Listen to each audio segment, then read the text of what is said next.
adalah kisah seorang nelayan dengan seorang pelayan pimpinan wilayah pada saat itu di wilayah Irak. Orang ini teman-teman sekalian, dia seorang pelayan, dia seorang pembantu tapi di seorang pejabat. Kemudian dia lewat di pinggir pantai, dia temukan ada seorang nelayan sedang mengambil ikan, menangkap ikan yang bagus, besar.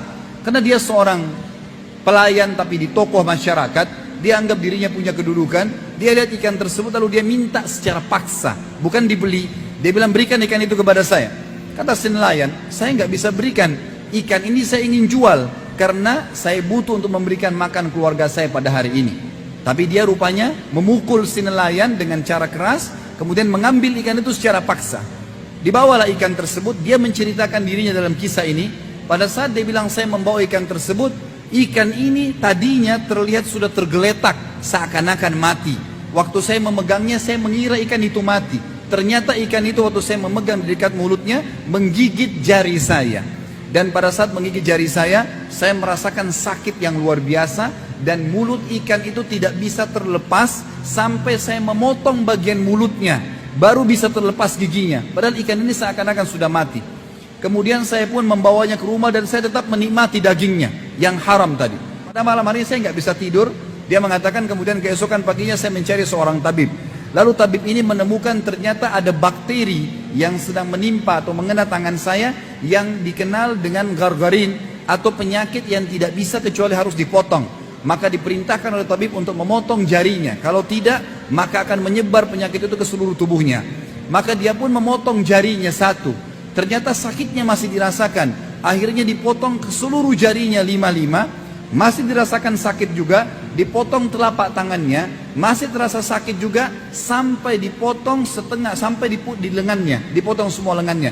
Itu pun dia masih mulai merasakan sakit ke seluruh tubuhnya, nggak bisa tidur, nggak bisa makan, nggak bisa duduk, nggak bisa buat apa-apa.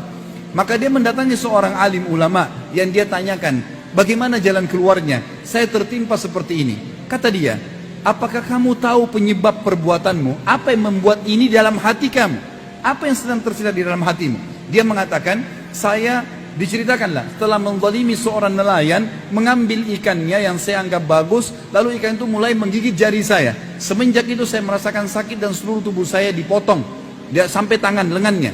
Maka orang alim ini mengatakan, pergilah kepada nelayan tersebut, cari dan minta kehalalannya. Maka dikejarlah, dia cari seluruh penjuru kota, dikeliling, tidak ditemukan sampai 1 minggu.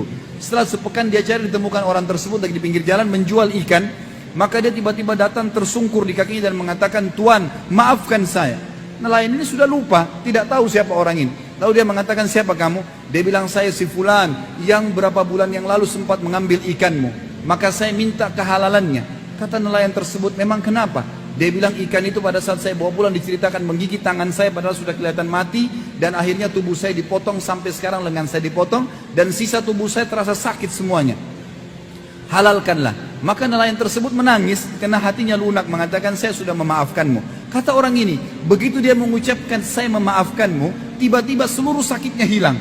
Bahkan kata orang-orang yang ada di sekitarnya, andai saja pertama kau digigit ikan nelayan tersebut, kau kembali kepadanya dan mengembalikan ikan tersebut, maka anggota tubuhmu tidak akan dipotong. Akhirnya dia pun bertanya kepada nelayan ini, mengatakan sebagai penutup kisah kita, apakah kau sempat mendoakan sesuatu keburukan untukku pada saat saya mengambil ikanmu? Dia mengatakan, iya.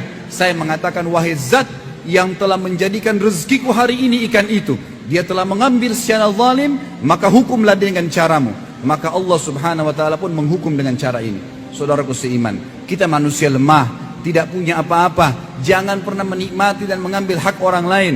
Cukupkanlah dengan rezeki yang telah Allah berikan kepada kita. Jadilah orang-orang yang patuh kepada Sang Pencipta, karena Allah selalu mengawasi kita. Tidak ada orang yang bisa selamat dari hukuman Sang Pencipta Allah.